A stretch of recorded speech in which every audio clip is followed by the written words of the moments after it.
Hello and welcome to another episode of Boundless Body Radio. I'm your host, Casey Ruff, and today we have another amazing guest to introduce to you now. Dr. Norm Robillard is the founder of the Digestive Health Institute. He is a strong advocate of drug- and antibiotic-free dietary and integrative solutions for functional gastrointestinal disorders and various forms of gut dysbiosis. He turned his own suffering from GERD and IBS into a mission to create the drug- and antibiotic-free Fast Tract Diet that helps with acid reflux, LPR, IBS, as well as SIBO and other related health conditions. He created the Fast Tract Diet to give gastroenterologists a science-based treatment option for SIBO and other related conditions. His award-winning app, Fast Tract Diet, and his Fast Tract Digestion book series make it easy to try the Fast Tract Diet. Dr. Norm, it's an honor to welcome you to the show. Hey, Casey, thank you for having me. Honored to be there. It's an honor to host you. I was telling you right before this that the intro for you had a lot of really big words that I was going to stumble through, and I certainly did. So sorry about that. All right, I'll try to tone those down in the future. Perfect. GI issues, let's just say that. Exactly, there you go. No, it just comes from being a really smart dude and spending a lot of time in this field. I'm super curious to talk to you today and to be able to learn from you. Before we deep dive, I was talking a little bit with your assistant. It sounds like you are quite the problem solver and quite the builder with all of your hobbies that you have at home. You've got a lot going on. It keeps me from being bored, rip up a bathroom, fix a car exhaust system, whatever it takes, I'm there. It's a lot of fun. And gardening and composting I really love. I mean, none of those are very small things. Those are all pretty wide and diverse things. Tell us about the bathroom. Well, the bathroom I live in a house that was built in 1930, and we had remodeled the kitchen and the living room. And we did some, a lot of work on the house and the doors. And, it was looking pretty good, but the old half bath on the bottom floor was still pretty bad. It was old, had wallpaper on it. When I pulled off the wallpaper, the wall was just atrocious. So I had to learn skim coating first. And then I ripped up the floor, but one layer led to another layer and cement and, some wire mesh and mortar. And so that by the time I get done, you could see the cellar and just the floor joists. Wow. So anyway, while I was at it, I made a proper bathroom. That's amazing. And you just taught yourself how to do it all? Luckily, I have a brother who's a real skilled builder out in California, and I've had a chance to work with him on some projects when I lived in California. So he taught me an awful lot. In fact, I still call him up if I have some trouble about how I'm going to snake a wire through or whatever. Wow. He's a real resource. That's great. What's his number? Just kidding. He won't let me give it up. That's fine. Man, so this is such an interesting topic. And over the years of, doing nutrition coaching and working with my clients, I didn't really appreciate how pervasive and ubiquitous the types of like digestive issues are. I mean, it seems like they're everywhere, and it's not a problem that seems to be going away anytime soon. It seems just like more and more people are experiencing them. So before we deep dive into some of those topics, I would really love to know your personal story, what you were experiencing and things you've learned along the way. Sure. Yes. And I'm trained in microbiology. That was my field. And I worked on some gut microbes, but my thesis was on anthrax, so kind of infectious disease. Worked on Bacteroides fragilis as a postdoctoral fellow. And that's a real big gut microbe these days. But at the time, again, we were worried about infections and how to treat them. We were thinking about how to kill these bugs.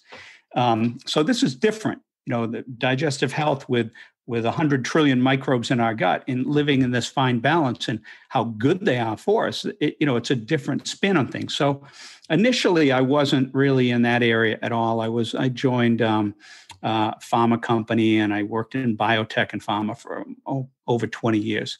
But along the way, I developed my own kind of terrible case of chronic acid reflux.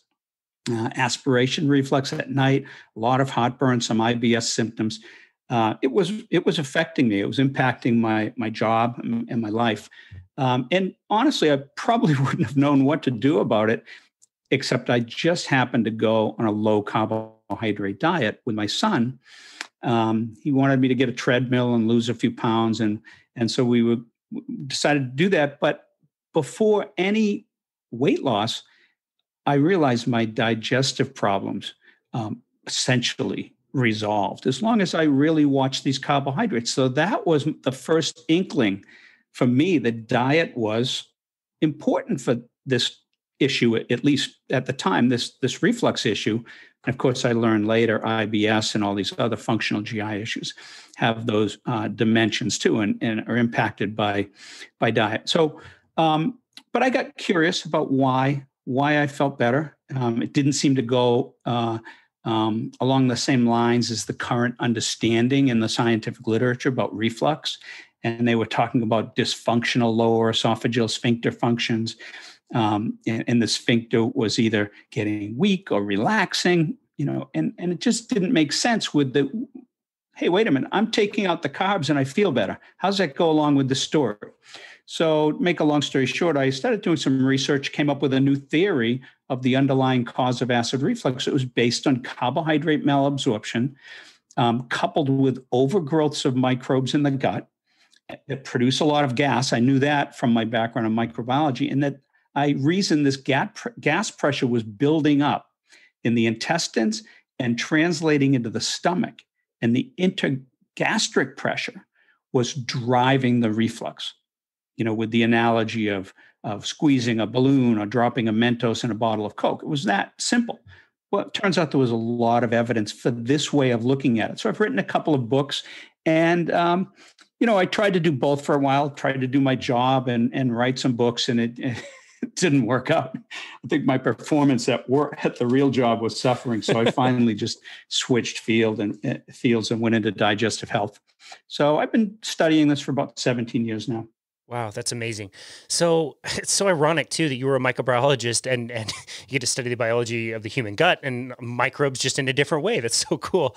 I know I've managed to stay in the field the whole time, which has been lucky. That's amazing. I love that. So you're describing all of these different, terms, different diseases, different things that can go awry in the gut. Are they all related? Are they all kind of the same thing that we just give different names to? How are all those things different, and how are they all similar? Mm-hmm. Yeah. Well, I think for the first kind of part of your question, there are a lot of different conditions that have to do with various forms of imbalance in the gut or dysbiosis. I talked about acid reflux. I talked about IBS.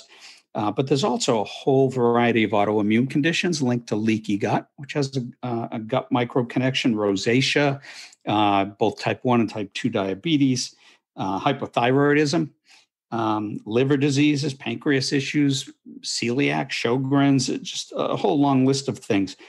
Even people that have various surgeries or scarring in their intestines.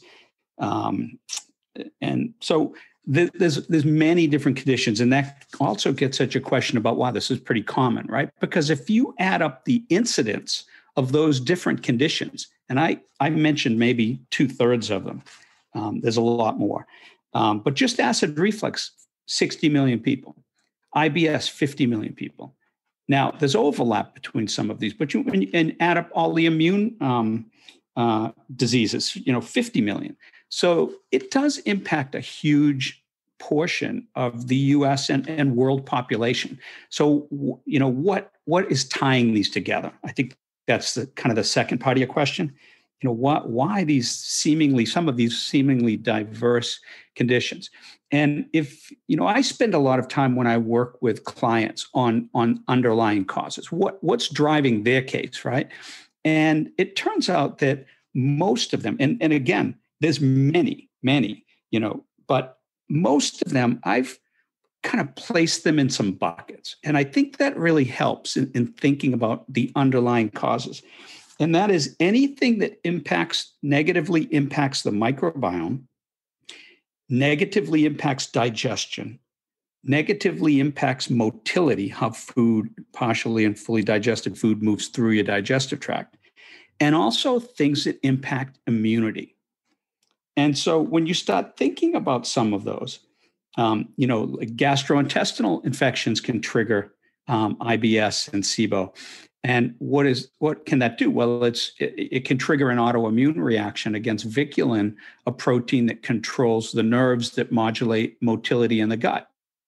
Hypothyroidism, especially if it's autoimmune hypothyroidism like Hashimoto's.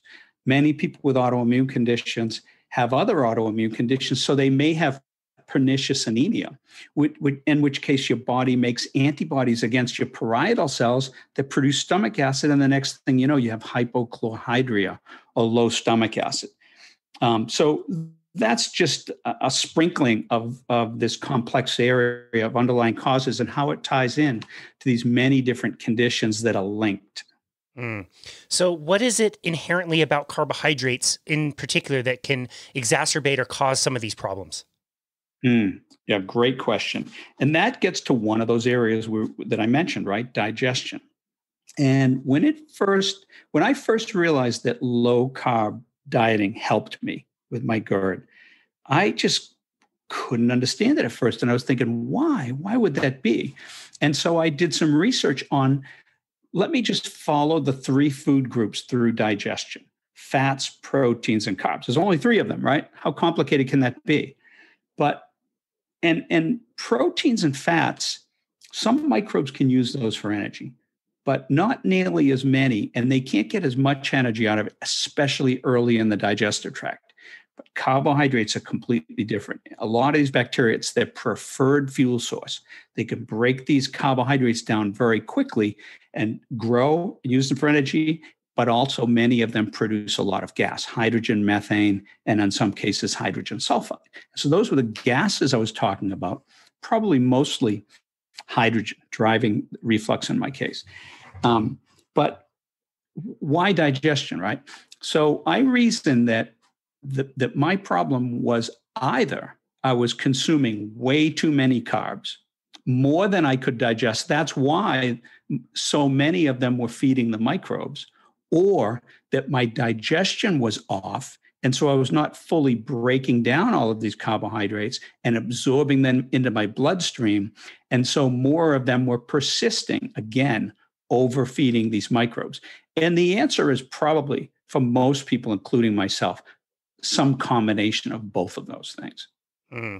Wow. And just to, I guess, put the candles on the cake on that one, it is known that people with functional GI issues can have problems with their pancreatic enzymes, and so there's amylase, protease, and lipase, but especially amylase, which breaks down starches, right?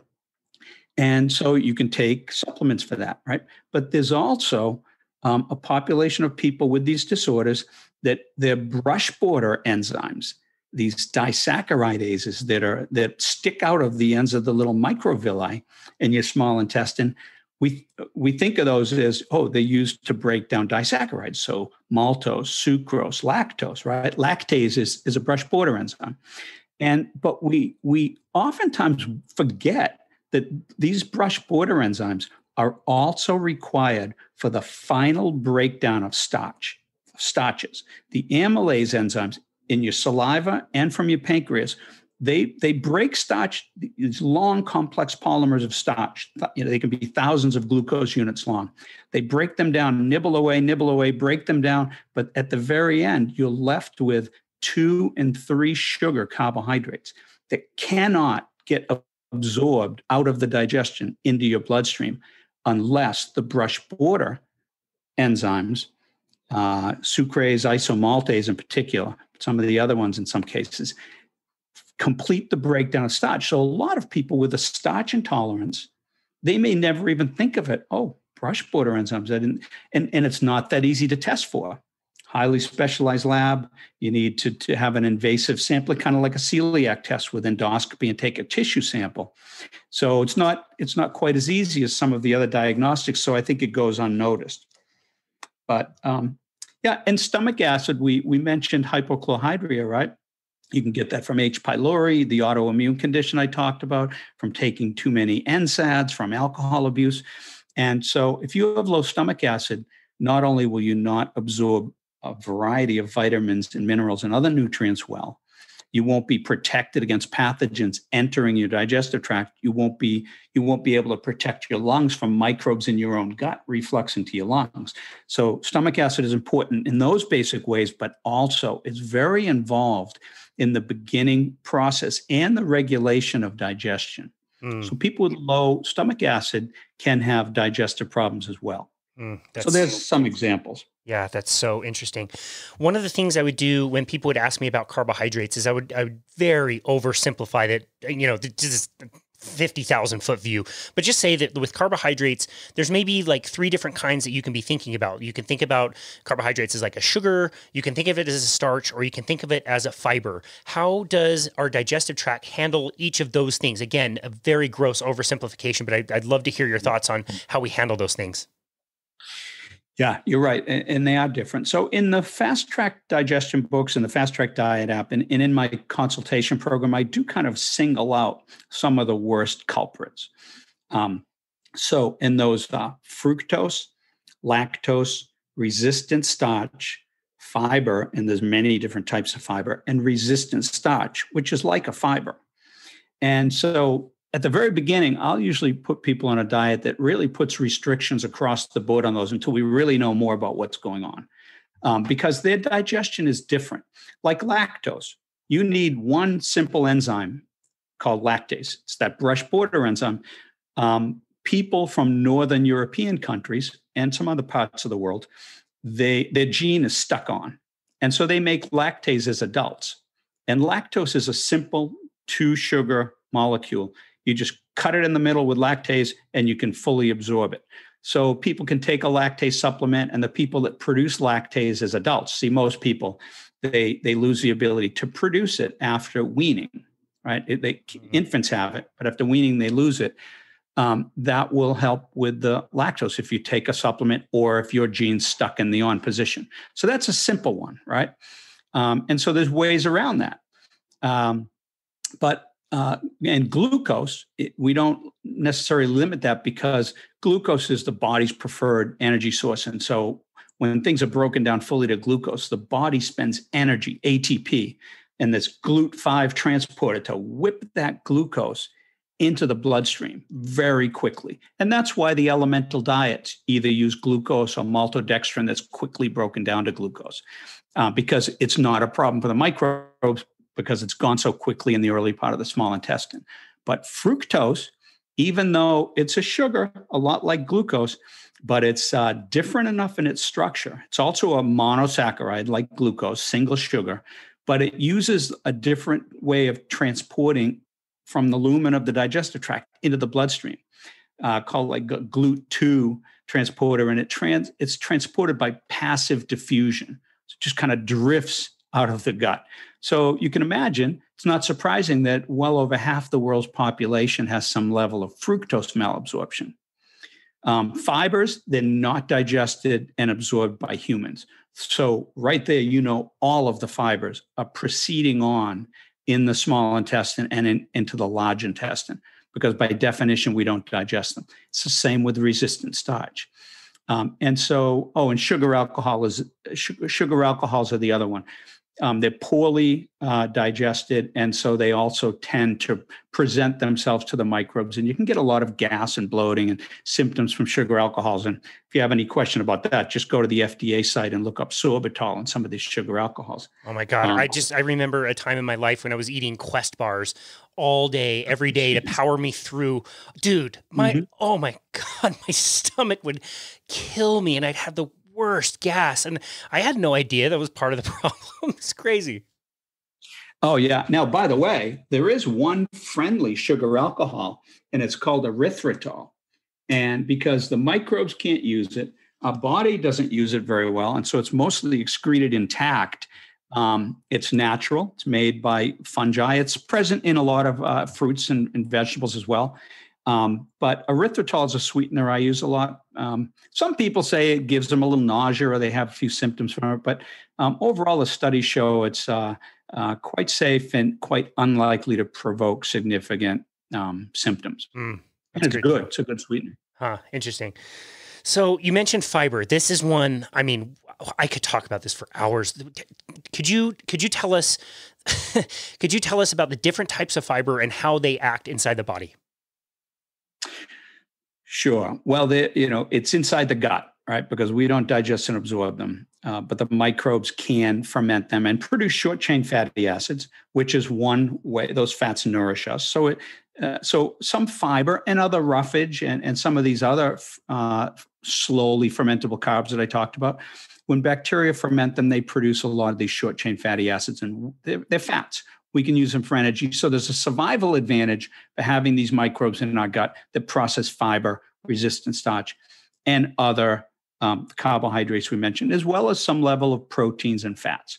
So they're recouping energy, and we're basically splitting that energy with the microbes. They use about half of it for their own needs, and we get the other half back in fats that we can metabolize. In fact, if we have time, if we move fast enough, we can talk about a performance probiotic that you might find interesting that kind of builds on some of these issues. But anyway, there's many different types of fiber. So cellulose is a long, complex one that's less fermentable than some of the other ones. And it depends, again, on the microbes in your gut, but probably one that wouldn't, it's in green leafy plants, and you can eat a good bit of that without too many problems. But other fibers are shorter molecules, are easier to ferment for microbes. So, like, for instance, with legumes, beans, right? They have stachyose, raffinose, and verbascose. Those are short polymers of sugar, but we don't digest them, but the microbes can use them pretty well. And that's why you always hear about the beans and legumes and a lot of gas and wind. But also, you can have more significant symptoms if you consume too many of these fibers. And there's other ones as well. Now, a couple of general thoughts on fiber. I gave a lecture out in Seattle a couple of years ago, and I tried to debunk some fiber myths because they still linger, even though studies have shown a lot of these things were myths. It doesn't help with constipation. If you want to say, okay, prune juice, you drink a bunch of prune juice, you might go, yeah, but you also might be miserable. So it's like, at what cost? But for the most part, and this was shown in a study by Ho in 2012, whole bunch of people, good number of people in this study with idiopathic constipation. The ones that ate the most fiber were the most constipated, and the ones that ate no fiber were the ones that ended up going almost every day on average. So it doesn't help with constipation. It won't prevent colon cancer. It's not required for our microbiome, despite what a lot of people want to believe based on observational and mouse studies. And there is a lot of non-fiber fermentable material. We started to touch on that a little bit, all of these other types of carbs. And if you want to make it simple, I could do the calculation with this fermentation potential formula that I developed that underlies the Fast Tract Diet. And I could show you that on the Western diet, people don't have the 14 grams of fiber that they say fermentable material that they say we get from fiber, daily fiber in the West, 14 grams, right? And they say it should be 28 grams. But on the typical day on a Western diet, you're getting more like 150 grams of fermentable material. And my point is, that's too much. And if you don't want to even use this FP calculation, you can just look at it another way. If you add up, and in the Fast Tract Diet mobile app, we have these tables with these foods. We have about, almost 1,200 foods listed, including a couple hundred vegetables. And if you look at the glycemic index of all the vegetables and you take an average, the average glycemic index of vegetables is 55. Wow.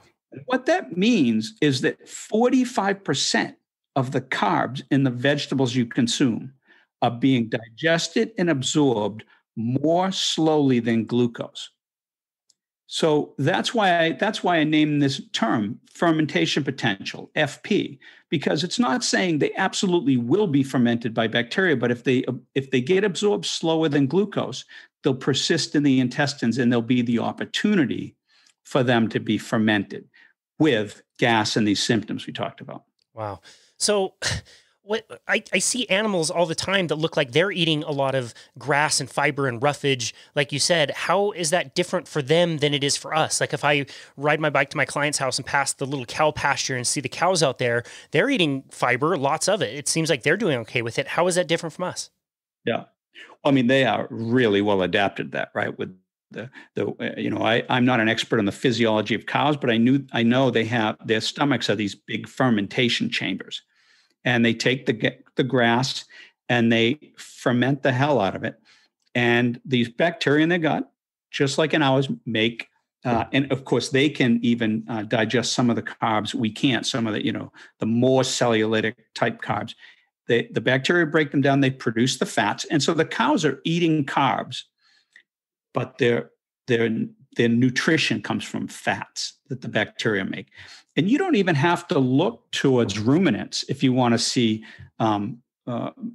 animals that have better capabilities to ferment carbs than we do. Just look at the apes and the chimpanzees. Their stomachs are set up different. Their intestines are longer. They are capable of having more extensive fermentation than we are. And again, there's more of a reliance on the fermentation end products, whereas we've evolved with a shorter digestive tract, but our own, and of course, some people would argue with me, but a lot of people in the ancestral health circles really believe that we sustained ourselves and we evolved to depend more on animals for the bulk of our nutrition. But we're capable of digesting those things ourselves without as much help from the microbes. But they still participate, as I mentioned, in getting some energy from protein. They can ferment a number of amino acids that make up proteins. And there's some bacteria that even know a really complicated trick to get energy out of fats. That's tough in an anaerobic environment because typically fat breakdown metabolism is called beta oxidation. So you need oxygen.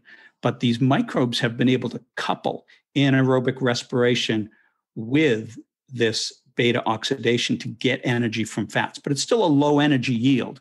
And that's why, again, in my books and my programs, I say you can eat more fat, you can eat more protein. There is some activity there, but it's not going to be nearly as challenging as if your digestion is off and you're consuming way too many carbs.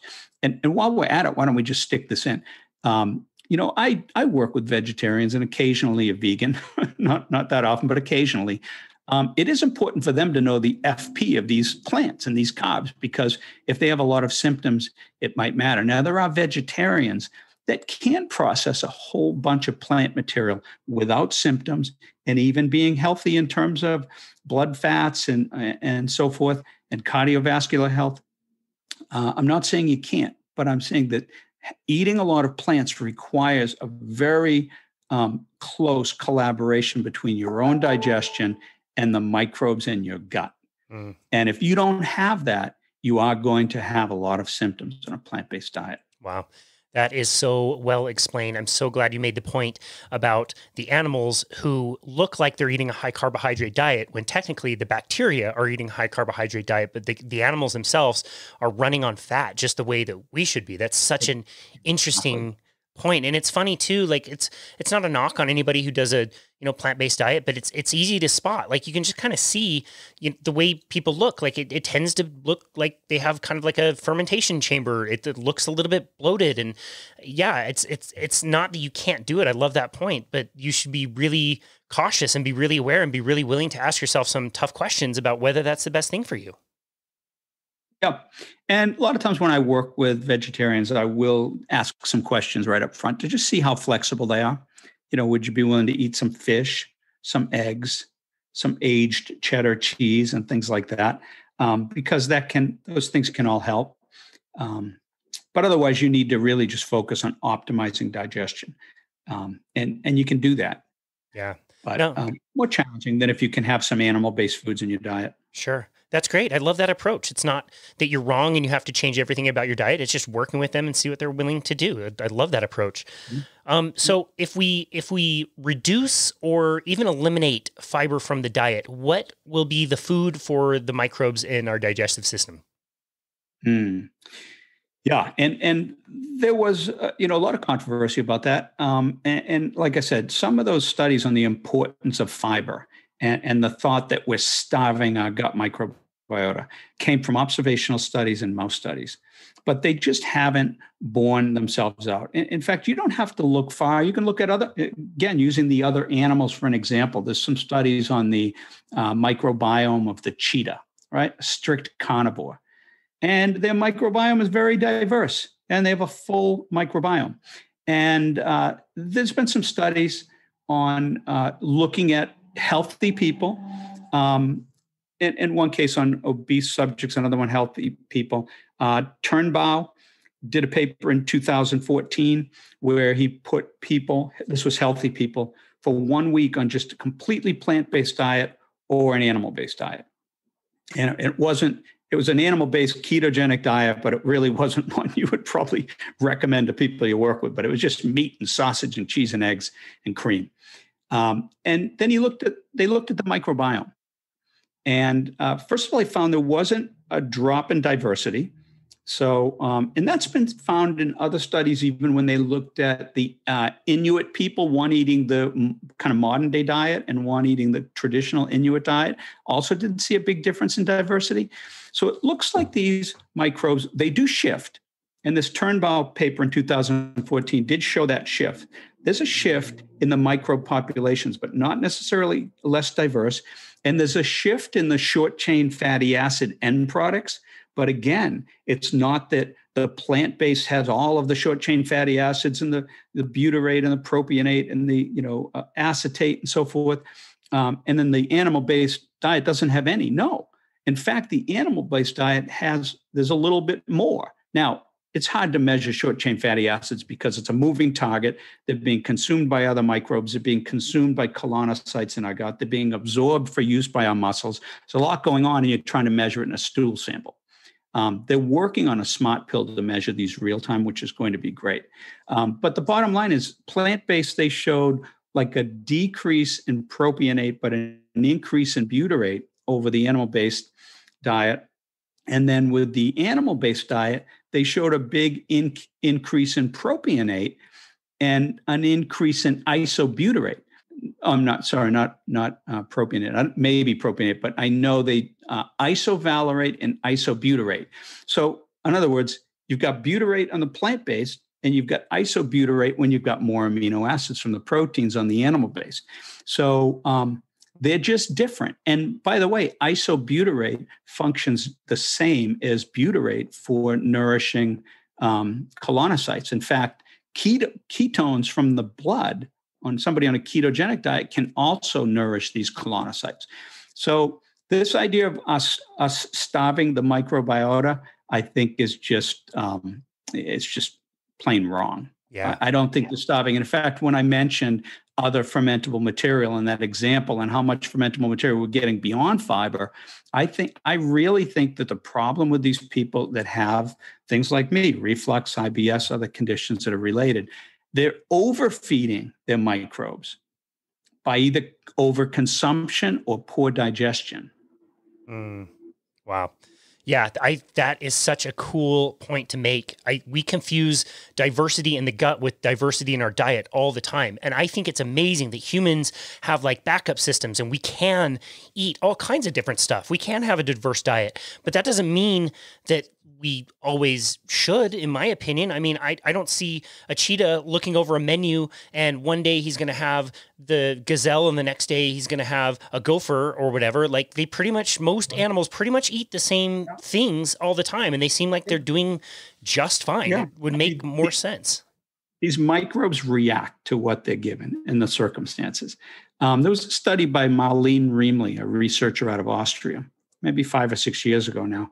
But she tried something. She fasted people for a week and she looked at their microbiome.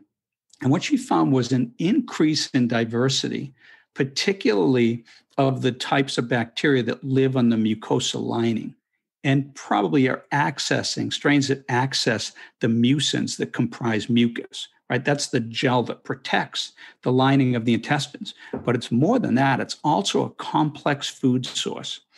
All of these different glycans molecules, fucose and N-acetylglucosamine and 3 or 4 others, they're locked together in these really kind of interesting bonds. And so this mucus, people don't realize it's 80% polysaccharide. So it's mostly carb.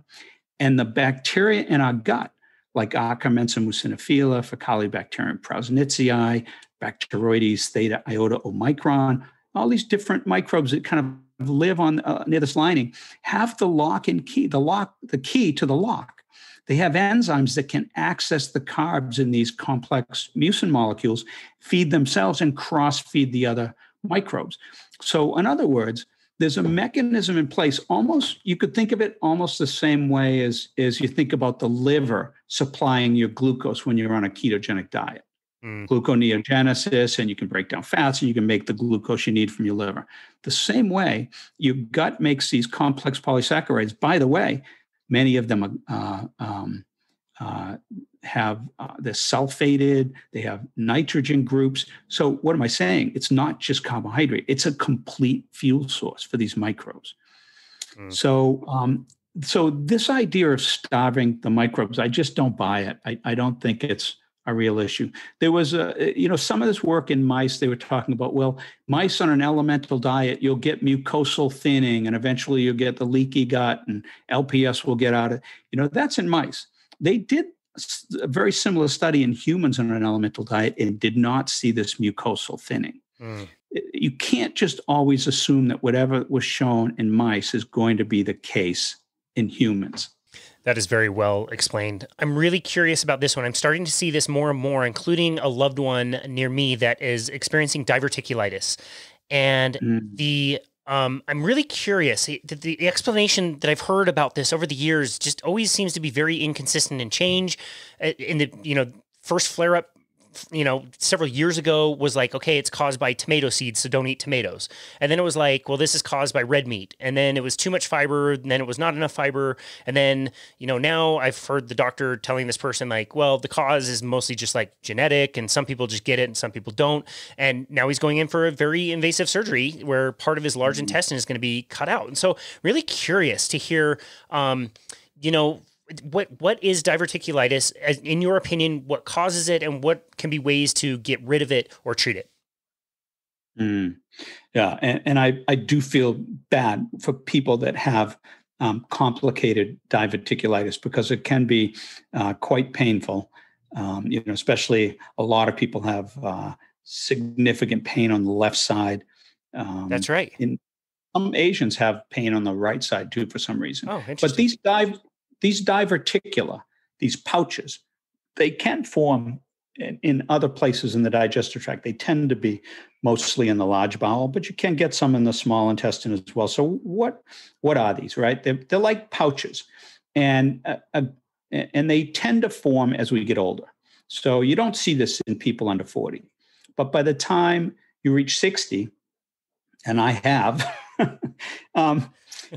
about half or more people have these diverticula. So they have what they call diverticulosis. They're not inflamed. They don't have symptoms.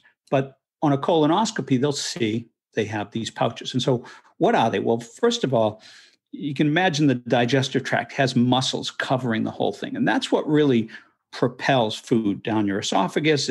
It controls the churning in your stomach, and they surround your intestines, moving. They're responsible for motility, moving food and microbes along your entire digestive tract. Now, as we get older, there may be a little bit of, I guess you'd call it atrophy of these muscles, and you get some weak spots. And so imagine taking a balloon that's underinflated and then squeezing it in your hand. And what are you going to see? You're going to see these little bubbles come up between your fingers, right? And that's that's what's going on there. And they can be the size of a pea or a bean, or they can be the size of a marble. They can be larger. And the problem is, and this is where, we talk about the difference between diverticulosis, which is a somewhat benign condition, typically asymptomatic, moving to diverticulitis. Luckily for most people, the incidence of this conversion is relatively low. They used to think about 20 or 25% of people with diverticulosis would eventually get diverticulitis. Now, it's newer additional research has shown that really diverticulitis only occurs about 2 to 5% of the time. And I agree with you. Some of the things that they were like, oh, watch for this and that. A lot of these things are just kind of ideas that somebody came up with, and somehow they turned into dogma. But there is some data that shows that red meat, nuts, seeds, popcorn, high fiber isn't really a driving factor. And that constipation, even though there might be a correlation of constipation with diverticulitis, it doesn't really seem to be a driving factor either. But what do we know about it? Well, there do seem to be bacteria, gut bacteria evolved. And because they do a lot of surgery on these and they poke around and see, culture or use RNA PCR technology to see what those microbes are. And they do tend to see kind of a polymicrobial mix of the gut bacteria in there. But time and time again, things like E. coli and Bacteroides come up that are being recovered. These are both anaerobes, like the Bacteroides, and E. coli is kind of a facultative anaerobe. It can survive in the presence of more oxygen. Maybe that's why it can live there. It's getting some oxygen from outside the blood passing nearby outside of the intestines. So there's a little bit more air, so these E. coli can thrive. But the microbes are living in these pouches, but they're going along the business, right? They're fermenting mostly carbohydrates, and it's becoming inflammatory. So that's where the problem is. It's these microbes, but it's an inflammatory situation. And I've been following some of these studies. Vitamin D may be helpful. There has at least one study, I need to look at that again, but vitamin D has been proposed as even having a possible role in the etiology of diverticulitis. So when you hear that, you think, oh, perhaps more important, vitamin D deficiency might be a possible cause or a contributing cause of diverticulitis.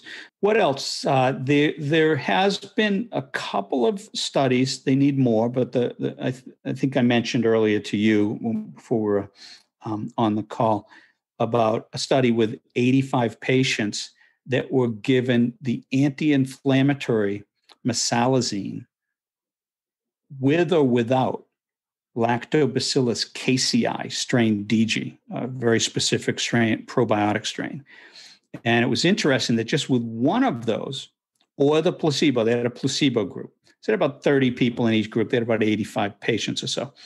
And just either the probiotic or the mesalazine alone or with placebo, after 1 year, several of the people in these groups fell out of remission and got diverticulitis again, right?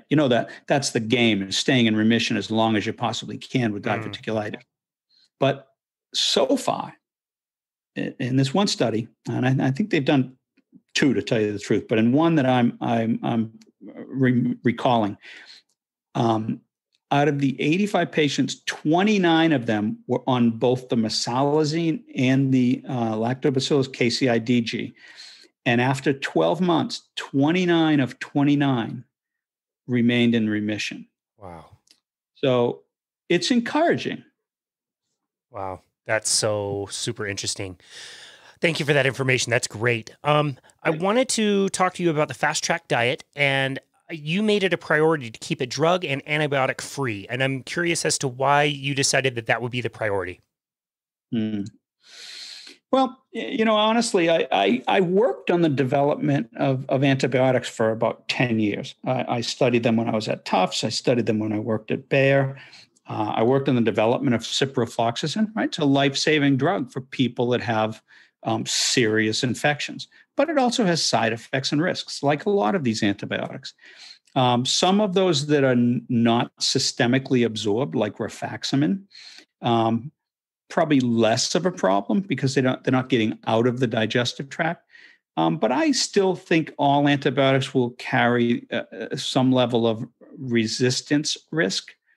That when you're exposing all your microbes to these antibiotics, some will become tolerant or resistant. And we don't want that. We want to reserve these antibiotics for more serious conditions. So when I see a lot of antibiotics being used for functional GI issues, I feel like they're taking a third or fourth tier intervention, something that in my own consulting practice as a consulting microbiologist, I wouldn't even think about these systemic antibiotics or even the herbal antimicrobials. There's not that much known about them. There's not many studies. There's not that much known about long-term use of these. I want to try the three things that underlie the Fast Tract Diet, the Fast Tract Diet mobile app, and my consulting practice has to do with diet and digestion. It's just so key because we talked about that. If you're over consuming or if you're not digesting well, you're overfeeding your microbes. And you've got to work on that. What's the problem? Is it brush border, stomach acid? Is it pancreatic enzymes? Is it something else? Is it your immune system? So you need to work on diet and digestion. The underlying cause piece, just can't be understated. And we talked about these, right? Anything that can impact the microbiome, digestion, motility, or immunity. And there's 25 or 30 of these. And when I work with clients, I'm really trying very hard to rule as many of those out as I can. So we're working on something that matters and not something that's just superfluous, spinning our wheels, so to speak. Underlying cause piece. And then the other piece we haven't talked about as much, and that is what I call pro-digestion behaviors and practices. It's not just what you're eating, that's important, but it's also when you're eating. Are you using meal spacing? Do you ever do any fasting? How do you prepare your foods? If they're starches, are you adding enough water and cooking them properly so that they're well hydrated and kind of light and fluffy? They're easier to digest that way. And by the way, we haven't talked about types of starches, but amylopectin starch, right? And sushi rice is 100% amylopectin starch. It's very much easier to digest than amylose, the linear starch. And you find more of that in basmati rice and Uncle Ben's rice. And the potatoes have the same thing, different ratios of these starches. So the amylose is more of a resistant starch, more difficult to digest. And then also for the starches, are you refrigerating them and then eating leftovers because you build up more resistant starch, more like a fiber, when you refrigerate them? So there's a lot of behaviors and practices. And then you can also get into supplementing your diet in such a way to improve digestion. So I feel like those three areas are so much more important.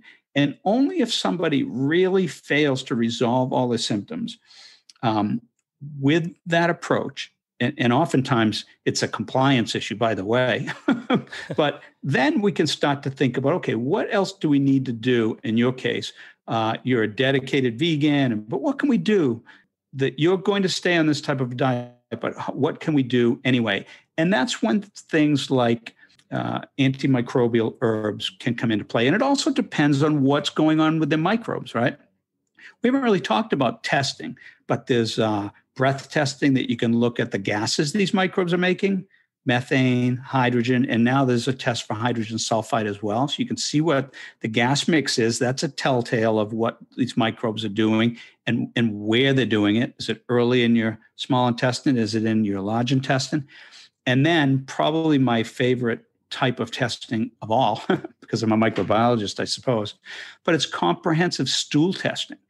And there's a number of companies that do this, but pick a good one. And I have my favorites, but they first of all, they'll screen for a whole variety of pathogens, bacterial, fungi, protozoan, viruses. They will look at your commensal populations, all of these different groups, the Firmicutes, the Bacteroidetes, the proteobacteria, the actinobacteria, the methanogens, and then fungi and protozoa. And they'll compare your commensal populations, not necessarily pathogens, but they'll compare those to kind of the consensus. Now, everybody's microbiome is different, so you have to consider that as well.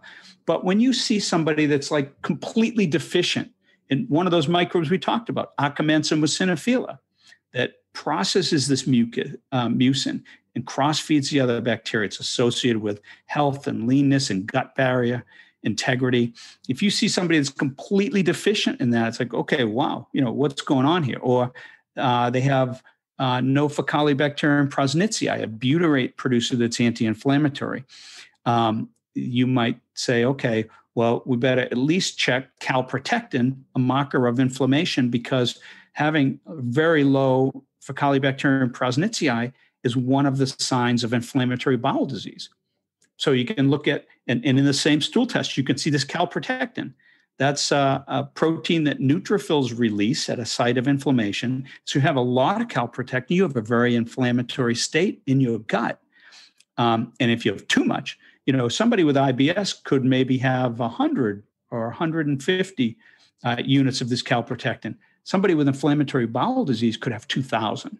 So you see there's a big difference there. Yeah. So this type of testing, if you get stuck, is very insightful and actionable as well. Wow, man, you should see me, like my wrist hurts. I am like writing all of these super fascinating topics that we could just unpack. And I'm just going to use this time right now to say, man, if you would be willing to come back onto the show again so we can unpack some of that stuff. It is absolutely fascinating, and we could talk for hours.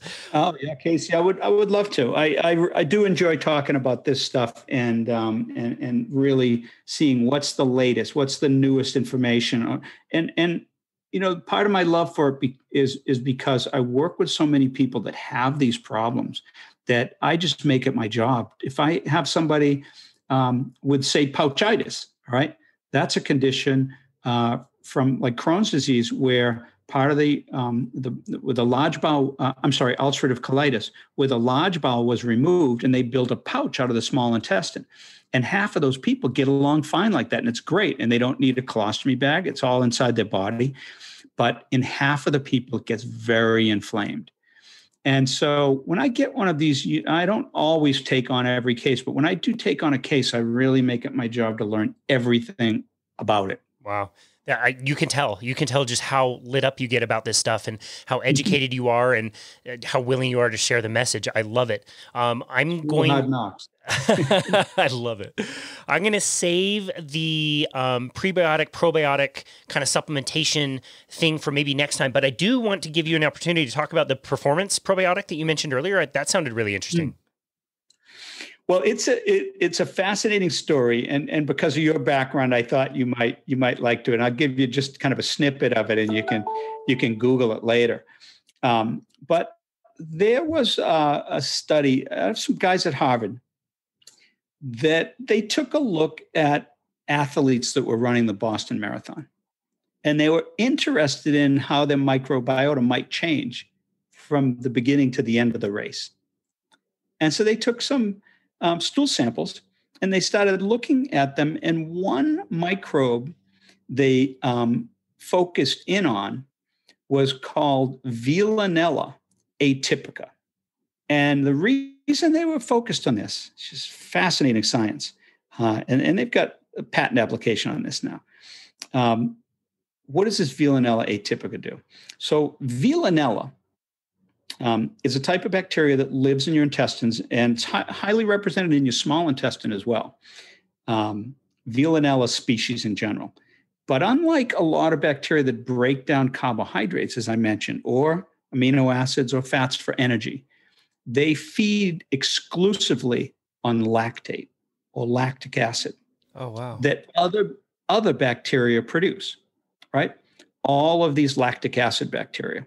And we talked about one for the possible supplement for the diverticulitis, right? But there's many of these lactic acid bacteria. When you consume lacto-fermented vegetables, you're getting a whole ton of them, and they produce lactic acid.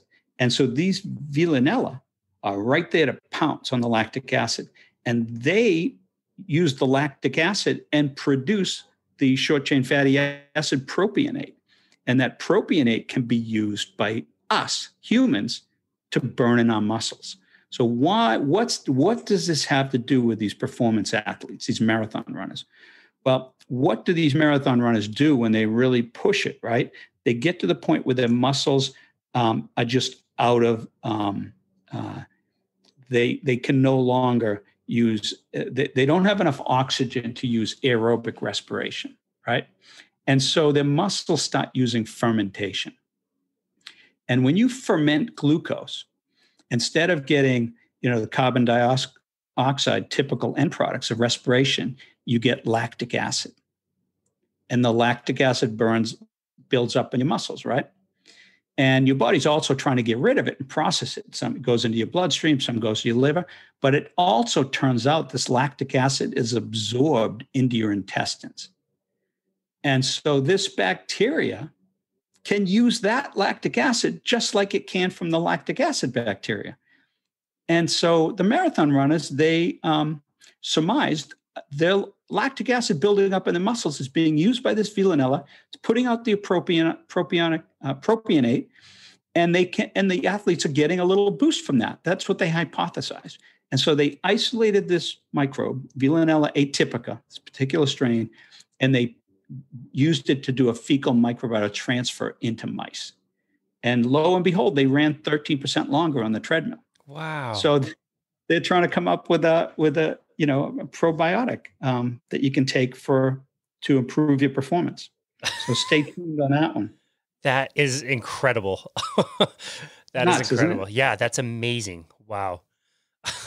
Man, I'm so glad you brought that up. That I have so many other questions about that. That's so cool. Oh, man, I would love for you to take a minute and tell the listener one more time some of the ways that you work with people. You have a lot of really helpful tools, including the app, the diet, your website's amazing, lots of great recipes, consulting with people. How do you work with people these days?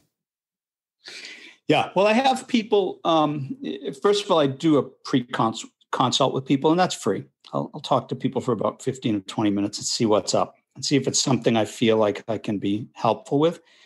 And so I don't take on that many because I actually spend most of my time writing up written recommendations for people. So for every hour I'm on a call, I'll be working on that person's stuff for about 3 hours to get a set of notes out. Wow. But when I take people into the program, they fill out a 3-page questionnaire in addition to the notes that I've been taking when I talk to them. It gives me a lot of information. I want to kind of hit the ground running when I first talk to them. We use Zoom most of the time, which is just great. You can see each other. And so I'll usually take a bit of a deep dive. Typical to have an hour session with people, sometimes an hour and a half or an hour and 15 minutes.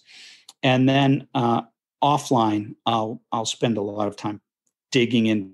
What do they do? What have they tried? What's unusual? What might work? And then put together a plan, typically 5 to 8 pages of written recommendations. I'll send them a day or two after the session. I also include a diet and symptoms log if people have booked kind of a program or multiple sessions.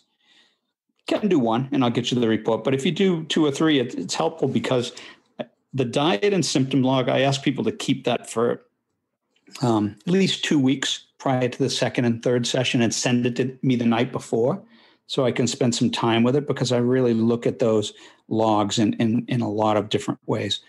So I find that's helpful. But I focus on those 3 areas: diet and digestion, underlying cause analysis, pro-absorption behaviors and practices, along with very targeted approach with dietary supplements.